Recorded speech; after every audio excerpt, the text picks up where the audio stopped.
poursuivre, enchaîner, retrouver la victoire et cette série pour le PAUC après cette trêve internationale. Des retrouvailles avec une équipe de Saint-Raphaël qui ambitionne de s'imposer. Avec Vergely sur le Yago, Romain Lagarde, Tarafeta, la sortie de Dipanda, du mouvement avec Ivic, ça c'est très bien fixé. Attention avec Adrien Dipanda qui a subi le bloc d'Adrien Vergely. On sait que les problèmes de dos d'Adrien depuis le début de la saison. Au tir, Tarafeta, série de croisés, mais c'est arrêté à nouveau la bonne séquence défensive. Ça c'est très bien joué, l'intervention et l'entrée en deuxième pivot. La relance. Parfait, Arthur Vigneron. Face à Wesley Pardin, l'égalisation. Le retour de Da Silva. Diogo avec ce but. Alors il n'y a pas de CSC, de contre son camp au handball. Non. Mais là, de la réussite totale. Mais la réussite sourit aux audacieux. Quelle entrée en matière. Un super défenseur, mais qui est beaucoup moins utilisé sur les séquences offensives. Le capitaine Gabriel Husch pour fouetter et rabattre. Et c'est ce que disait souvent Thierry Omeyer lorsqu'il était gardien. Quelle intervention de Wesley Pardin sur un tir extrêmement difficile à lire, qui a beaucoup rebondi. La passe pour Parisini et les Aixois qui font le trou. Malmené dans ses velléités offensives en début de rencontre. Il sert Yann Tarafeta buteur pour permettre à Aix-en-Provence de reprendre l'avantage. Schéma Marquez. Drévi Pachal. Oh, c'était presque impossible. Là, le tour de passe-passe de Drévi Pachal. Avec Pérez, l'intervalle est trouvé. Ça, c'est superbe de la part d'Adrien Dipanda. L'application parfaite des Raphaélois. Il faut désormais se hâter avec Romain Lagarde. En échec. Le dernier contre, on va en rester là. À la pause. 13 partout. 13 partout.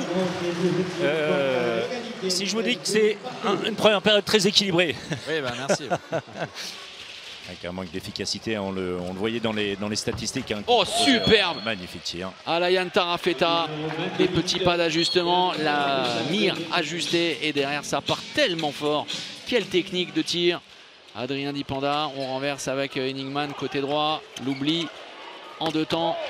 Jonathan Mapou. Bien servi par Adrien Dipanda avec un ordre de bataille. Du coup, cette fois, les Raphaélois, Pérez, sans Marquez. Bataille qui ralentit. Quelle intelligence. Il savait quoi qu'il arrive, quoi qu'il arriva, qu'il eut obtenu un, un jet franc. Vous allez me perdre sur le passé simple. Comme l'écrivait Shakespeare dans Hamlet. Mais là, effectivement, ce sont plus que de simples planches qui sont en train de céder.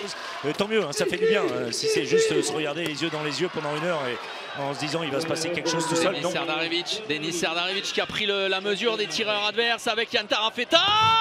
Impeccable. Il n'y a plus que 2 buts d'écart avec Diogo, Duarte, Tarafeta pour Parisini. La passe pour Xavier Abigam. Un but simplement d'écart. On est revenu dans la même folie, dans le même côté surnaturel que le match. Mike Brassler, la passe pour Marescot, incroyable, c'est fou, c'est dingue. Oh, il n'y avait pas de gardien, il n'y avait pas de gardien. C'est insensé, ce à quoi on est en train d'assister. Duarte, oh là là, évidemment. À la limite du marché, il a mystifié l'ensemble de la défense raphaéloise. On est revenu dans la même 4-0. Schéma Marquez. L'espoir désormais pour Aix-en-Provence, c'est celui d'accrocher le match nul. Il reste pour cela 15 secondes. Ah, ils ont du temps, hein. Ils ont du temps avec Yann Tarafeta qui a placé. 10 secondes.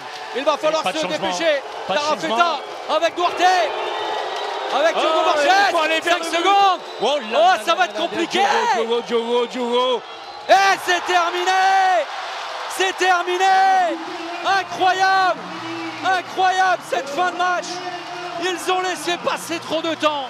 Ils ont laissé passer leur chance. Mais pourtant, ils y ont cru. Jusque dans les derniers instants. Avec un changement de tactique défensive salvateur. Ouais, je pense que dans les têtes aujourd'hui, On y était, dans la combativité, on y était, à l'image de certains ballons que j'ai dans la tête où on se jette dessus 3 ou 4 fois. Après, voilà, en attaque, on a vraiment beaucoup de mal aujourd'hui. On marque 28 buts et encore, les 5 dernières minutes, je pense qu'on en marque pas mal en jouant plus rapidement. Mais en défense, on a été correct. Aujourd'hui, on a été bien, mais je pense qu'on n'a pas su exploiter notre bonne défense en attaque. On tombe sur un bon gardien encore en face et voilà, aujourd'hui, c'est sûr que ça fait rager de perdre d'un but comme ça, même si on a réussi à montrer qu'on avait du mental sur la fin du match et qu'on pouvait essayer d'attraper quelque chose, mais bon, c'est comme ça. Je suis vraiment content d'être rentré, surtout qu'on a une équipe cette année qui performe et qui est vraiment bonne. Et là, quand on est au complet comme ce soir, on est capable de faire très belles choses. Alors on a toujours ces 3 dernières minutes où on aime mettre du suspense, où voilà, le public ici, je crois qu'il est habitué, on n'arrive pas à finir les choses proprement. Aujourd'hui, ça sourit, il va falloir qu'on travaille là-dessus pour arriver à ne pas se donner chaud dans les 3-4 dernières minutes à chaque fois. Mais ce soir, on est content, c'est vraiment une belle victoire pour nous.